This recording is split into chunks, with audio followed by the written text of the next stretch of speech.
utangiranye hano umukozi yari kugenda gake gake akambakamba buhoro buhoro. Barakwereka yari ari mu cyumba cy'umugabo n'umugore bya sebuja.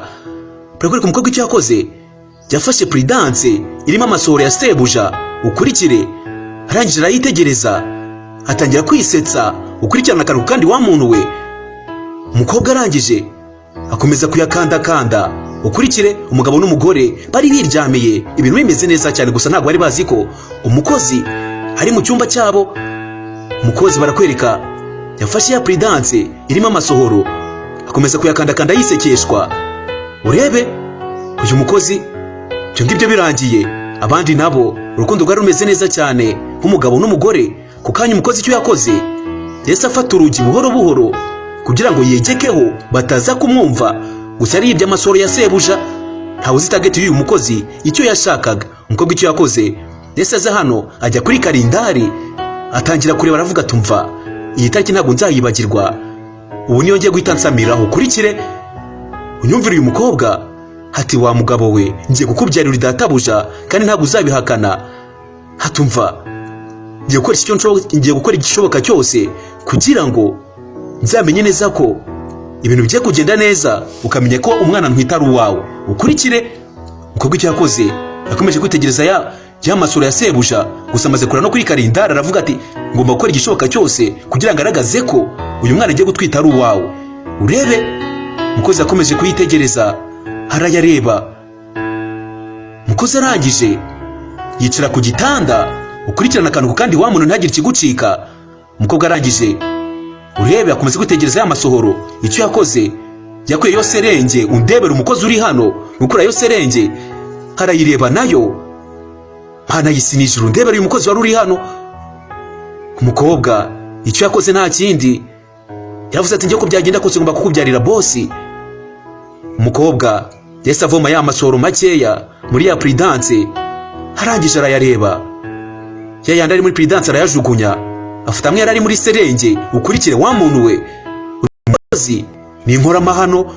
Barakwereka umukozi yakomeje kwitegereza yisetsa. Yari yarahiye atumva ngomba kukubyarira rero bosi, kandi nkamenya neza ko uyu mwana ari uwawe, nawe ukabimenya neza 100%. Ukurikire barakwereka umukozi icyo yakoze, yakomeje kwitegereza ya serenge. Umukozi arangije afata ya serenge, arangije ashyira mu gitsina cye kugira ngo yitere ya masohoro, ubundi abyarire shebuja. Ukurikirane wa muntu akantu ku kandi ntagire ikigucika. Iyi filime ifite inkuru nziza cyane kandi irimo inyigisho. Umukozi yiteye za ntanga za sebuja, gusa sebuja ntago abizi. Barakwereka ibyo byose bimaze kuba, wa mugabo n'umugore nibo banyiri bar ni restaurant. Barakwereka bari aho ngaho bari kwimanukira bishimye, ni nabo babagana hano. Ukurikire uyu n'umukozi wabo yabakoreraga muri bar restaurant. Kumukozi barakwereka umukozi ari aho ngaho yarungurutse basebuja bari kugenda. Kukanya ku telefone tumva nuburetse. Hatumva mfite byinshi giye kubanza gukora. Ati turasubira mu kanya. Hati buretse amasaha atanjyana. Ako kanya umukobwa yahise akupa, yabonye sebuja na nyirabuja bagiye. Ukurikire ahitazana n'ibirahure bibiri ashyiramo icyo kunywa. Nyuma yo gushyiramo icyo kunywa hari ibindi bintu yashyizemo, arangije aravanga. Ukurikire umukobwa arangije areba hirya no hino ko nta muntu uri kubabona, nta muntu uri kumubona. Arangije umukobwa akomeza gukoroga bya bintu amaze gushyira mu cyo kunywa. Uyu mukobwa yari yarahera avuga ati databuja ngomba kukubyarira uko byagenda kose, kandi nkamenya neza ko nawe uyu mwana ari uwawe, kandi nawe ukazabimenya ko uyu mwana ntwita ari uwawe. Ku kanya umukobwa yakuye y'icyo kunywa mu birahure bibiri, gusa buka hari ibintu yaramaze gushyiramo. Arangije afungura umuryango. Wa muntu ukurikirana filime akantu kandi ntagire ikigucika. Iyi filime ni nziza cyane, irarenze, irimo inkuru nziza. Umukobwa icyo yakoze, yese azana icyo kunywa. Barakwereka sebuja na nyirabuja bari bicaye hano bishimye bameranye neza, nta kibazo gihari, urukundo rwari ruhari. Umukozi nayo icyo yakoze, yese abazanira icyo kunywa kugira ngo abashe kuba yabahereza ako kunywa muri iki gitondo. Nibwo bari bakibyuka. Barakwereka bari bicaye aho ngaho bere kuri telefone bishimanye. Aho bakoreraga ni naho babaga. Uyu yari umukozi wabo. Ko yavuga ati databuja na mabuja narimbazana icyo kunywa kugira ngo mubashe kuba mwangu. Ko kanya umugabo yamuhereje ikirahure cye, wibuka ibyo yashyizemo. arangije nanone afite n'ikindi kirahure ati mabuja nkunda nawe hakiri icyo kunywa nari ngikuzaniye urebe. Nyirabuja tumva urakoze cyane ati ntago nakwirukana, uri umukozi wa mbere mwiza nabonye hano kandi uri umunyamutima mwiza wa mwana we, ntago nzakwirukana ukurikire. Nyirabuja yakundaga uyu mukozi hatumva uyu mukozi wazanye umukozi nkunda cyane utwubaha. Ku kanya barasomanye gusa wibuka uyu mukozi target afite niyo kubyarana n'uyu mugabo boss we. Arakwereka ku kanya hatumva sha nukuri wa mukozi we uzi ibyo tuba dukeneye ati kandi ubizanira kugi ati rwose boss izi ni inshingano zanjye mba ngomba kubitaho. Ku kanya umukozi yahise agenda gusa mwibuka ibyo yakoze. Arakwereka umugabo nawe yafashe cya cyo kunywa, wibuke kino cyo kunywa no mugabo ari kunywa umukozi ibyo yashyizemo arangije arakoroga. Umugabo nawe yaranyweye nta shiti ntacyo bimubwiye, yari yizeye umukozi we. Uyu mukozi bose yari yabakomfrimye bumva ko ari umwizerwa, bumva ko nta kibi yakora, ariko nawe reba ibyo yari akoze byari birenze.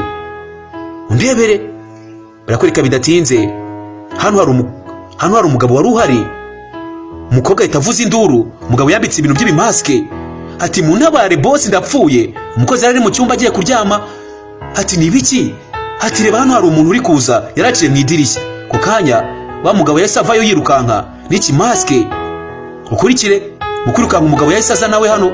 Shebuja uyu mukobwa arebye ati wamusenzuye ngufashe ntago wankira ati uzongera ugaruka hano uzambona ati kandi umenye ko bitarangiye. Ukurikire arangije yegekaho idirishya.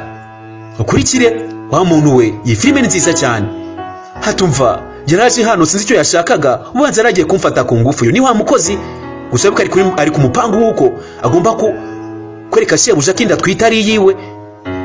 Hatumva tuza hati ngiye kugucungira umutekano, ngiye kuzana ashinzwe umutekano hano baba bahari. Ubwo hatangiye kuza abantu nk'aba ngaba bivuze ngo umutekano uri hano urimo ikibazo. Hatumva rwose mugomba kumba hafi kuko ejo bundi haza umuntu akanzirira nabi. Haturabona nkuriya icyo nabonaga yashakaga ni ukumfata ku ngufu.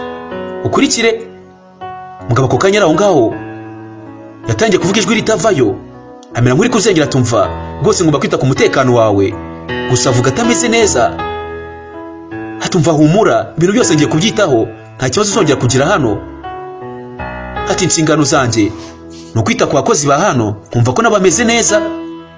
Barakwereka umukobwa akomeje kwitegereza sebuja, abona sebuja ntago ameze neza. Wibuke cya cyo kunywa yanyweye uyu mukozi ari ikintu yashyizemo. Yatangiye kumva atangiye kuzungurira umugabo hano. Umukobwa akomeza kumwitegereza nawe ibyo yarakoze yari abizi.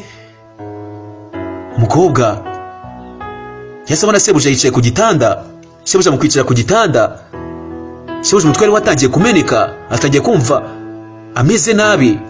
Umukozi yegera shebuja, wibuke icyo yashakaga, ashaka kumenya neza ko uyu inda twita ari y'umugabo. Uyu mugabo nawe akabimwereka akamwemeza ko uyu mukozi ndatwite ari y'umugabo n'ubundi.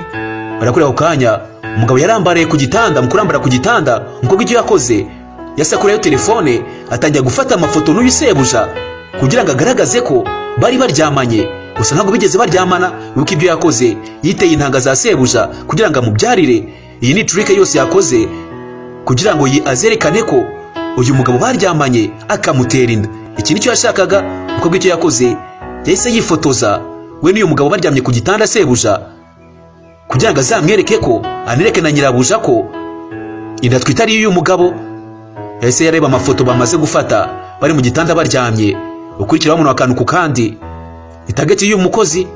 Mw'abantu mwe mujye muba maso mwirinde aho mugena mucugunyanga ibintu byanyu. Urebe uyu mukozi ukuntu yinjiye mu cyumba gakora bira bintu byose mwabonye ibintu by'agahumamunwa.